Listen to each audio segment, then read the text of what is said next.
మూడో అనుకూల మార్కెట్ మనదే. భూముల నిర్మాణ ప్రాజెక్టుల్లో పెట్టుబడులు పెట్టాలనుకునే విదేశీ పెట్టుబడిదారులకు అనుకూల దేశంగా భారత్ మారుతోంది.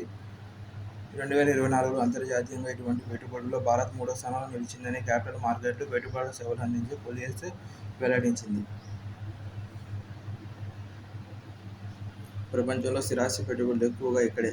చైనా 36.48 బిలియన్లు, సింగపూర్ 1.93 బిలియన్లు, భారత్ 1.49 బిలియన్లు. 2030-31 మూడో అతిపెద్ద ఆర్థిక వ్యవస్థగా భారత్.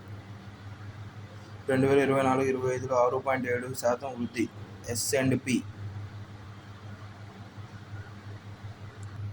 ప్రపంచ ఆరోగ్య సంస్థ లెక్కల ప్రకారం గాలిలో అతి సూక్ష్మ ధూళి కణాలు PM2.5 ఘనపు మీటరుకు 5 మైక్రోగ్రాములకు మించకూడదు. నిరుడు చాలా దేశాల్లో అవి నిర్దేశిత ప్రమాణాల కన్నా ఎన్నో రెట్లు ఎక్కువగా పోగుపడ్డాయి. అతి సూక్ష్మ ధూళి కణాల సగటు సాంద్రత అత్యధికంగా ఉన్న దేశాలు ఏవంటే బంగ్లాదేశ్ 79.9, పాకిస్తాన్ 73.7, ఇండియా 54.4.